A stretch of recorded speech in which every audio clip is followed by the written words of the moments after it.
Good morning, students. This is our second inorganic chemistry lecture. That last time we have discussed about the electronic configuration of transition metal complexes, and today's topic is general property of transition elements. तो जो general property है transition elements की वो है कि जो transition elements हैं they are generally hard and brittle, और उनका मेल्टिंग एंड बॉइलिंग पॉइंट भी हाई होता है, उनके अंदर हाई हीट ऑफ इवेपोराइजेशन होती है, और जनरली उनका जो इलेक्ट्रोपॉजिटिव नेचर होता है, they are good conductor of heat and electricity, and transition metals generally form coloured compounds. They form alloy with other metals, and transition elements act as a good catalyst. They are generally paramagnetic in nature, and most of the transition elements have ability to form complexes. They form interstitial compounds, and transition elements exhibits the variable oxidation state. Most of the transition elements are malleable and ductile, and therefore they can be beaten into sheets and can be drawn into sheets, and transition metals forms the metallic bond. तो देखो जो transition elements हैं, जो इनकी general properties हैं, ये metal and non metal इन दोनों के बीच की जो प्रॉपर्टीज हैं इन दोनों को ये फॉलो करते हैं. जैसे कि ये अलॉयज भी बनाते हैं अदर मेटल्स के साथ, और जो इनकी इंपॉर्टेंट है वो ये कि ये कलर्ड कॉम्प्लेक्सेस फॉर्म करते हैं, इनकी वेरिएबल ऑक्सीडेशन स्टेट होती है, और ये इंटरस्टिशियल कंपाउंड्स बनाते हैं. इंटरस्टिशियल कंपाउंड्स का मतलब क्या है कि इन मेटल आयंस के अंदर क्या होता है कि साइज बड़ा होने के कारण इनके अंदर कोई छोटे मेटल आयंस को ये इनकलकेट कर सकते हैं, तो हम उनको इंटरस्टिशियल कंपाउंड्स बोलते हैं. और ये जो ट्रांजिशन एलिमेंट्स हैं वो मेलिएबल एंड डक्टाइल जैसे कि हमारे मेटल्स होते हैं, और ये मेटालिक बॉन्ड्स बनाते हैं ट्रांजिशन मेटल्स. तो ये थियोरेटिकल ही है, कुछ जनरल प्रॉपर्टीज ट्रांजिशन एलिमेंट्स की जो आपको एसेच करना है. तो जो नेक्स्ट है हमारा जनरल प्रॉपर्टीज के बाद वो है ट्रांजिशन एलिमेंट्स की जनरल ट्रेंड्स क्या हैं उनकी प्रॉपर्टीज में.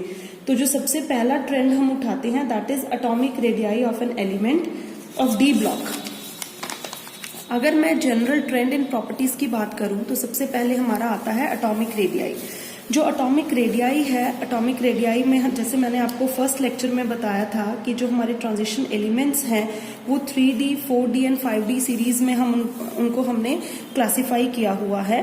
तो जो हम एटॉमिक रेडियाई इनकी पढ़ेंगे ट्रांजिशन एलिमेंट्स की वो हम सीरीज वाइज कंसिडर करेंगे.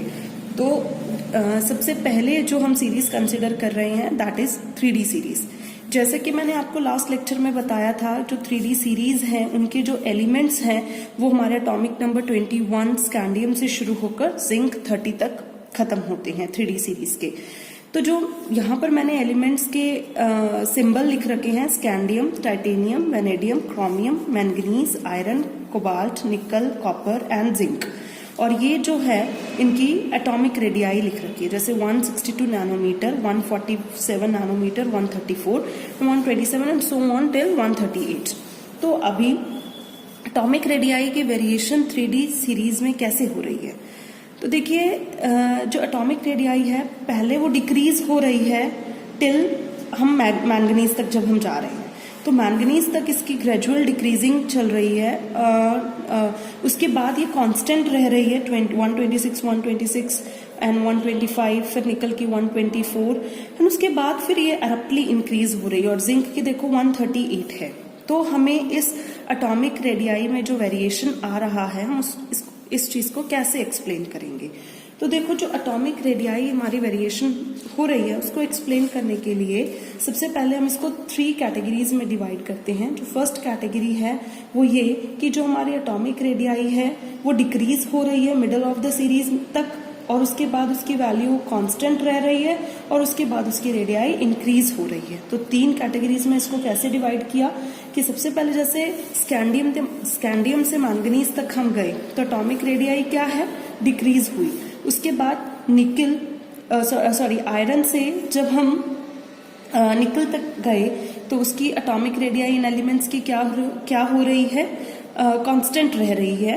और निकल के बाद कॉपर एंड जिंक की जब हम बात करें तो इनकी जो एटॉमिक रेडियाई है वो इंक्रीज हो रही है.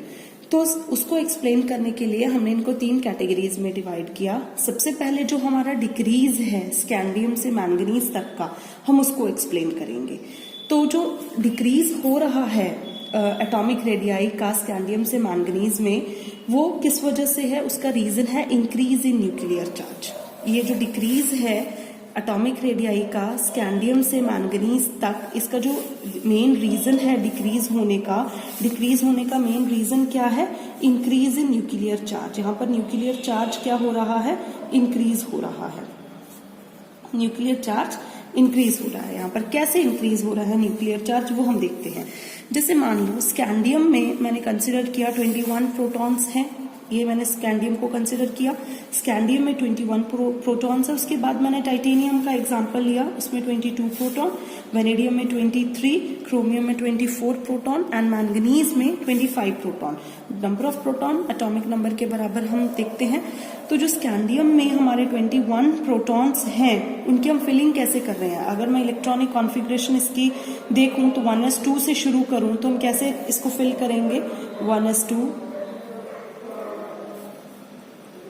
2s2, देन 2p6, फिर 3s2, 3p6, 3d के अंदर कुछ इसके इलेक्ट्रॉन्स आएंगे एंड 4s2। अब ये देखना है कि जैसे मैंने फर्स्ट लेक्चर में आपको इसकी इलेक्ट्रॉनिक कॉन्फ़िगरेशन बताई थी स्कैंडियम की, वो कैसे बताई थी? स्कैंडियम की इलेक्ट्रॉनिक कॉन्फ़िगरेशन होती है आर्गन 18, 4s2 एंड 3d1। ये स्कैंडियम की इलेक्ट्रॉनिक कॉन्फ़िगरेशन है। तो 1 इलेक्ट्रॉन यहाँ पर किसमें गया? डी के अंदर यहाँ पर 1 इलेक्ट्रॉन गया। तो जो मैंने यहाँ पर इंक्रीज इन न्यूक्लियर चार्ज को आपको समझाना है, उसको समझाने के लिए मुझे इस इलेक्ट्रॉनिक कॉन्फ़िगरेशन की जरूरत पड़ी, क्योंकि यहाँ पर नंबर ऑफ प्रोटॉन्स कितने हैं? 21। और मैंने इन नंबर ऑफ प्रोटॉन्स की फिलिंग कैसे की है शेल्स में, वो देखिए आप। जैसे देखो फर्स्ट जो शेल है हमारी 1s वाली, उसके अंदर कितने इलेक्ट्रॉन्स है? 2, तो यहाँ पर लिखा 2। एंड सेकेंड शेल में कितने इलेक्ट्रॉन्स हैं? 8। तो 8 कैसे? क्योंकि ये 2 वाली सीरीज है, 2s 2 एंड 2p6, तो इसके अंदर कितने इलेक्ट्रॉन्स हुए? 8। नेक्स्ट जो है हमारी थर्ड वन, वो 3 वाली सीरीज है, तो 3 में कितने इलेक्ट्रॉन्स हुए? 3s2, 3p6 एंड 3d1, तो टोटल कितने हो गए? 9। और इसी तरीके से 4s2 में लास्ट में कितने इलेक्ट्रॉन्स है? 2। तो देखो जैसे जैसे हमारा न्यूक्लियर चार्ज बढ़ेगा तो एटम का साइज क्या होगा? कम होगा। और जैसे जैसे एटम का साइज श्रिंक होगा, हमारी एटॉमिक रेडियस भी क्या होगी? कम होगी। तो यहाँ पर ये देखना है कि न्यूक्लियर चार्ज कैसे बढ़ रहा है। देखो जो न्यूक्लियर चार्ज है that is directly proportional to the number of protons. इसका मतलब जैसे नंबर ऑफ प्रोटॉन्स बढ़ रहे हैं, अगर पॉजिटिव चार्ज बढ़ेगा न्यूक्लियस के अंदर, प्रोटॉन्स पर पॉजिटिव चार्ज होता है और इलेक्ट्रॉन्स पर नेगेटिव, तो वो आउटर मोस्ट शेल में जो इलेक्ट्रॉन्स हैं उनको क्या करेंगे? अपनी तरफ स्ट्रांगली अट्रैक्ट करेंगे। पॉजिटिव चार्ज नेगेटिव चार्ज को क्या करेगा? स्ट्रांगली अट्रैक्ट करेगा। तो अट्रैक्टिव फोर्स उसके बीच में क्या होगी? ज्यादा होगी। तो इसी तरीके से जैसे स्कैंडियम में मैंने आपको बताया 21 प्रोटॉन्स हैं, उसी तरीके से हमने टाइटेनियम का लिया, फिर वेनेडियम, फिर क्रोमियम एंड मैंगनीज। क्योंकि हम क्या यहाँ पर एक्सप्लेन कर रहे हैं? हम एक्सप्लेन कर रहे हैं कि हमारी एटॉमिक जो रेडियाई है वो स्कैंडियम एंड मैंगनीज तक डिक्रीज हो रही है, फिर कांस्टेंट रह रही है टिल निकल तक, और निकल के बाद कॉपर एंड जिंक की वो इंक्रीज हो रही है। तो उसको एक्सप्लेन करने के लिए मैंने क्या देखा? सबसे पहले कि स्कैंडियम में नंबर ऑफ प्रोटॉन्स कितने हैं, टाइटेनियम में नंबर ऑफ प्रोटॉन्स कितने हैं, वेनेडियम में, क्रोमियम में एंड मैंगनीज में। क्योंकि जैसे जैसे हमारा न्यूक्लियर चार्ज बढ़ रहा है वैसे वैसे क्या हो रही है? हमारी साइज जो है वो श्रिंक हो रहा है और एटॉमिक रेडियाई डिक्रीज हो रही है। और न्यूक्लियर चार्ज बढ़ कैसे रहा है? क्योंकि नंबर ऑफ प्रोटॉन्स बढ़ रहे हैं न्यूक्लियस में, नंबर ऑफ शेल्स हमारी जो है वो कांस्टेंट रह रही है। देखो इसमें भी नंबर ऑफ शेल 1 2 3 4, इसमें भी 1 2 3 4 एंड 1 2 3 4 यहाँ पर। और प्रोटॉन सिर्फ न्यूक्लियस के अंदर बढ़ रहे हैं, 21 22 एंड 25। तो नंबर ऑफ प्रोटॉन ज्यादा होंगे तो यहाँ पर क्या होगा? हाई फोर्सेस ऑफ अट्रैक्शन होगी यहाँ पर, और हाई फोर्स ऑफ अट्रैक्शन होगी तो इसका साइज क्या होगा? श्रिंक होगा। साइज श्रिंक होगा तो उसकी एटॉमिक रेडियाई भी कम होगी। अब जैसे टाइटेनियम है, टाइटेनियम का एटॉमिक नंबर क्या है? 22। तो 22 में हम इलेक्ट्रॉन्स कैसे फिल करेंगे? 2 8 10 12। सेम इसी तरीके से हम इसकी इलेक्ट्रॉनिक कॉन्फ़िगरेशन लिखेंगे। इसकी इलेक्ट्रॉनिक कॉन्फ़िगरेशन क्या हो जाएगी? 1s2, 2s2, 2p6, 3s2, 3p6, 3d2 and 4s1। तो हम जब नंबर ऑफ शेल्स में इलेक्ट्रॉन्स को काउंट करेंगे तो 1 में कितनी जाएगी? क्योंकि 1 वाली 1s है तो 2, और सेकेंड वाली में कितने इलेक्ट्रॉन्स होंगे? 8। कौन से होंगे वो? 2s2 एंड 2p6 वाले होंगे। एंड जो हमारी थर्ड शेल है उसके अंदर कितने इलेक्ट्रॉन्स जाएंगे? 10। 10, कौन से 3s2, 3p6 and 3d2 and last वाली में 4s2। तो इस तरीके से हमारे नंबर ऑफ शेल्स क्या है वो हमारी सेम रही एंड यहाँ पर एक प्रोटॉन एक्स्ट्रा है एज कंपेयर टू स्कैंडियम, तो कंपैरेटिवली थोड़ा सा इसका न्यूक्लियर चार्ज क्या होगा, ज्यादा होगा, इसमें अट्रैक्शन क्या होगी, ज्यादा होगी टाइटेनियम। उसी तरीके से वेनेडियम, क्रोमियम एंड जब हम मैंगनीज पर आए तो नंबर ऑफ प्रोटॉन्स यहाँ पर ज्यादा है, तो यहाँ पर फोर्स ऑफ अट्रैक्शन भी क्या होगी, ज्यादा होगी। ठीक है, तो इस तरीके से हम एक्सप्लेन कर रहे हैं कि जो एटॉमिक रेडियाई है वो डिक्रीज कैसे हो रही है स्कैंडियम से मैंगनीज तक। तो उसका डिक्रीज होने का मेन रीजन क्या है, उसका रीजन यही है कि न्यूक्लियर चार्ज जो है वो इंक्रीज हो रहा है, न्यूक्लियर चार्ज से हाई फोर्स ऑफ अट्रैक्शन, और उस वजह से एटम का साइज क्या हो रहा है, श्रिंक हो रहा है, और उसी वजह से जो एटॉमिक रेडियाई है स्कैंडियम से मैंगनीज तक हमारी डिक्रीज हो रही है। आई होप आपको एटॉमिक रेडियाई का ट्रेंड क्लियर हो गया। फर्स्ट ट्रांजिशन जो 3D सीरीज है ट्रांजिशन एलिमेंट्स में कि डिक्रीज क्यों हो रही है मैंगनीज तक। अब हम नेक्स्ट देख रहे हैं कि इसी के अंदर मैंने आपको 3 डिविजन्स बताई थी, डिक्रीज, फिर कांस्टेंट एंड देन इंक्रीज। तो जो सेकेंड हमारा डिवीजन है कि एटॉमिक रेडियाई आयरन से कॉपर तक जो है वो ऑलमोस्ट प्रैक्टिकली कांस्टेंट रह रही है, या आप ये कह लो कि निकल तक प्रैक्टिकली कांस्टेंट है एटॉमिक रेडियाई। तो इस कांस्टेंट होने का रीजन क्या है, हम उस चीज को एक्सप्लेन करते हैं। अभी देखो,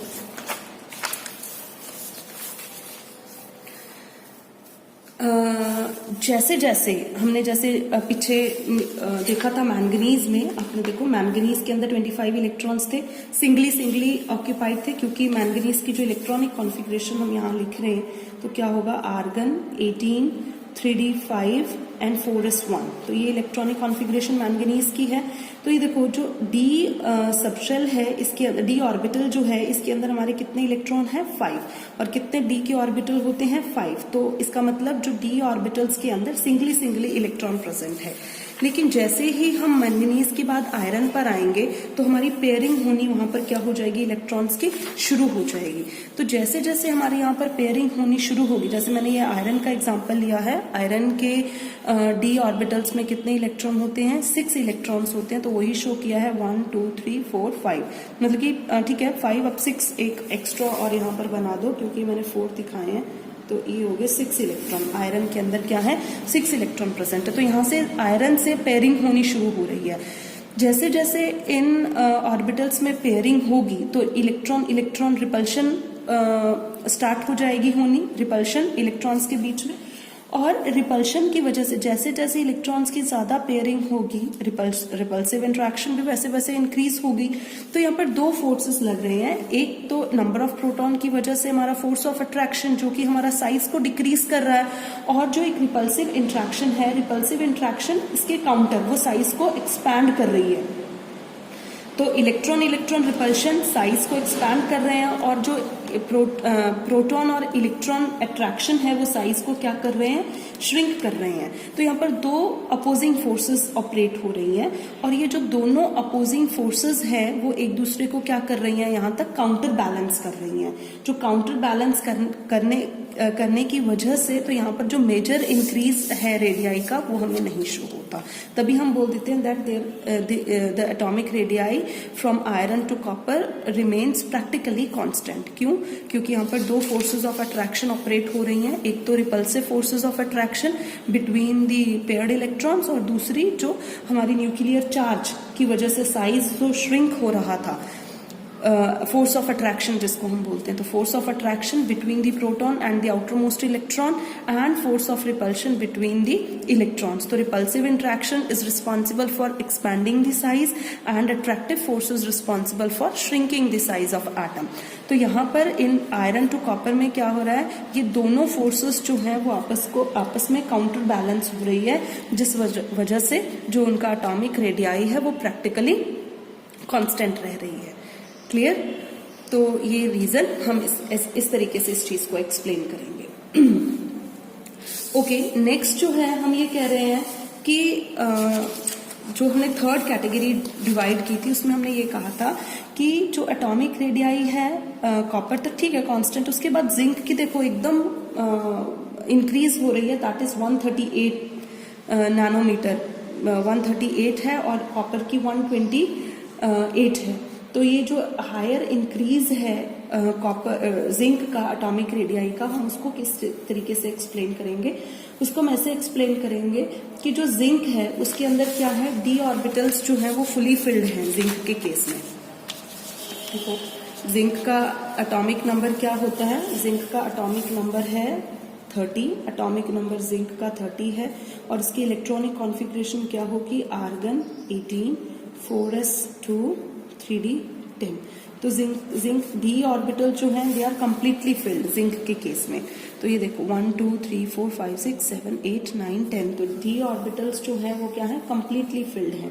कंप्लीटली फिल्ड होने की वजह से जो इंटर इलेक्ट्रॉनिक रिपल्सिव फोर्सेस हैं, जो मैंने आपको बताया इलेक्ट्रॉन रिपल्शन की वजह से होगी, पेयरिंग होने की वजह से जो रिपल्शन हो रही है, उस वजह से जो हमारे इंटर इलेक्ट्रॉनिक रिपल्सिव फोर्सेस हैं उनकी मैग्नीट्यूड जो है इस केस में वो बहुत ही ज्यादा हो जाएगी as compare to attraction between the nucleus and the 4s electron. जो ये न्यूक्लियस और ये 4s इलेक्ट्रॉन की अट्रैक्शन है उसको ये जो रिपल्सिव फोर्सेस है वो क्या कर लेंगी? ओवर पावर कर लेंगी, जिस वजह से उसका साइज क्या हो जाएगा? वो एक्सपैंड हो जाएगा एंड अकॉर्डिंगली उसकी एटॉमिक रेडियाई जो है वो भी क्या हो जाएगी? इंक्रीज हो जाएगी। हम इस तरीके से एटॉमिक रेडियाई ऑफ जिंक को एक्सप्लेन करेंगे that why the atomic radii of zinc is higher than that of copper. I hope आपको ये क्लियर हुआ है।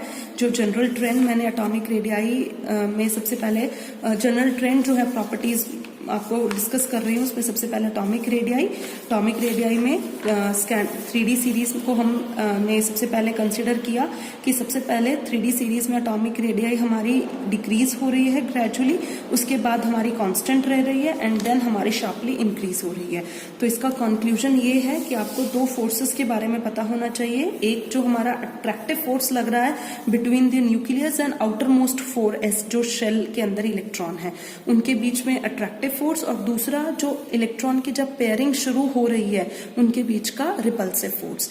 अगर अट्रैक्टिव फोर्स डोमिनेंट है रिपल्सिव फोर्स तो साइज उसका श्रिंक हो रहा है और वो डोमिनेंट कहां तक है? मैंगनीज तक। क्यों? क्योंकि वहां पर सिंगली फिल्ड इलेक्ट्रॉन्स जा रहे हैं, डी ऑर्बिटल में हमारी पेयरिंग नहीं हो रही है एंड आफ्टर मैंगनीज क्या है? आयरन से हमारी पेयरिंग होनी यहाँ पर शुरू हो रही है, तो रिपल्सिव फोर्सेस की मैग्नीट्यूड भी हल्की फुल्की इंक्रीज होगी, लेकिन जो न्यूक्लियर चार्ज की वजह से अट्रैक्टिव फोर्स हो रहा है वो इस रिपल्सिव फोर्स को क्या करेगा? बैलेंस कर लेगा। दोनों काउंटर फोर्सेस एक दूसरे को बैलेंस कर रहे हैं, तो इस वजह से जो एटॉमिक रेडियाई है वो प्रैक्टिकली क्या है? कांस्टेंट है। उसके बाद जो जिंक की एटॉमिक रेडियाई है वो शार्पली इंक्रीज हो रही है, 138 तक जा रही है, शार्पली इंक्रीज हो रही है। उसका रीजन ये है कि जिंक के अंदर fully filled D orbitals present हैं और उनमें जो सभी के सभी इलेक्ट्रॉन्स क्या होंगे? यहाँ पर पांचों डी ऑर्बिटल्स में पेयर अप होंगे। पेयर अप होने की वजह से जो उनमें रिपल्सिव फोर्सेस हैं उनकी मैग्नीट्यूड क्या हो जाएगी? ज्यादा हो जाएगी, और अट्रैक्टिव फोर्स की मैग्नीट्यूड क्या हो जाएगी? कम हो जाएगी। रिपल्सिव फोर्स की मैग्नीट्यूड ज्यादा होने की वजह से उसका साइज क्या हो जाएगा? एक्सपैंड हो जाएगा और उस वजह से उसकी एटॉमिक रेडियाई क्या हो जाएगी? इंक्रीज हो जाएगी। इस तरीके से हम इनके एटॉमिक रेडियाई को एक्सप्लेन करते हैं। तो ये है हमारी एटॉमिक रेडियाई 3D सीरीज के अंदर। उसी तरीके से जो एटॉमिक रेडियाई है अगर हमें ग्रुप में एक्सप्लेन करनी है, मान लो जैसे ग्रुप में कैसे, जैसे 3D से मैं 4D गई, 4D से मैं 5D एलिमेंट्स को कंसिडर करूं तो उसमें वेरिएशन क्या होगी एटॉमिक रेडियाई की ग्रुप में? तो जनरली जो एटॉमिक रेडियाई होगी 4D सीरीज की वो 3D सीरीज से ग्रेटर होगी। ग्रेटर क्यों होगी? क्योंकि यहाँ पर नंबर ऑफ शेल्स जो हैं वो हमारे बढ़ रहे हैं। जैसे जैसे हमारे नंबर ऑफ शेल्स बढ़ेंगे तो जो न्यूक्लियर चार्ज की अट्रैक्शन होगी वो कम होगी और उसी वजह से हमारी एटॉमिक रेडियाई भी ज्यादा होगी। मैंने क्या बोला? मैंने ये बोला आपको कि जैसे 3D से अगर मैं 4D की तरफ जा रही हूँ तो जो एटॉमिक रेडियाई है, एटॉमिक रेडियाई क्या हो रही है? हमारी यहाँ पर इंक्रीज हो रही है। एटॉमिक रेडियाई की वैल्यू इंक्रीज हो रही है। इंक्रीज क्यों हो रही है?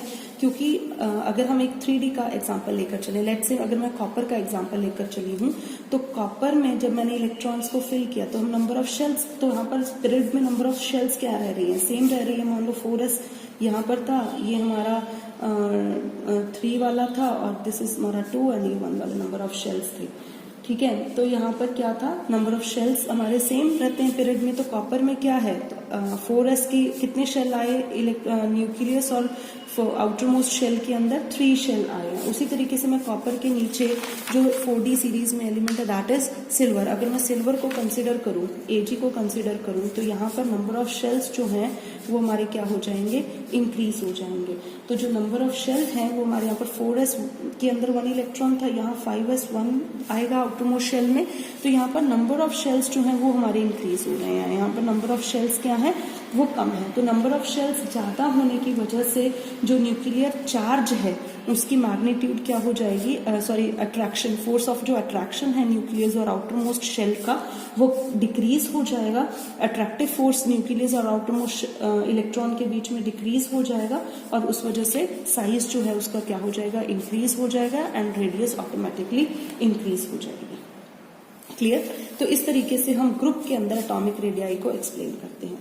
अगर आपसे जैसे मैंने 3D सीरीज में आपको एटॉमिक रेडियाई के बारे में बताया, उसी तरीके से हम 4D series and 5D series की एटॉमिक रेडियाई को एक्सप्लेन कर सकते हैं। जैसे 4D series and 5D series हैं, अगर उनके एटॉमिक रेडियाई को मैं कंपेयर करने के लिए बोलूँ तो देखो ऑलमोस्ट सेम सी एटॉमिक रेडियाई हमें यहाँ पर देखने को मिल रही है। तो इसका मेन रीजन जो आप लोगों ने पिछले सेमेस्टर में शायद पढ़ा होगा, लेंथेनॉइड कॉन्ट्रैक्शन की जो सिमिलैरिटीज है एटॉमिक रेडियाई की 3D 4D series and 5D series में देखो, जैसे 146, 139, 139 इसके एटॉमिक रेडियाई है। तो ऑलमोस्ट सेम इनके एटॉमिक रेडियाई की वैल्यूज है 4D एंड 5D सीरीज की। तो ऐसा क्यों है इनके एटॉमिक रेडियाई की वैल्यूज में सिमिलैरिटी, तो उसका रीजन हम देंगे कि लेंथेनॉइड कॉन्ट्रैक्शन की वजह से जो इनके एटॉमिक रेडियाई है वो सिमिलर है। तो लेंथेनॉइड कॉन्ट्रैक्शन क्या होती है, लेंथेनॉइड कॉन्ट्रैक्शन में जैसे मैंने आपको वेरी फर्स्ट लेक्चर में बताया था कि जो लेंथेनम जो हमारी 5D सीरीज है वो हमारी शुरू कहाँ से हो रही है, लेंथेनम 5D के अंदर हम कंसिडर कर रहे हैं।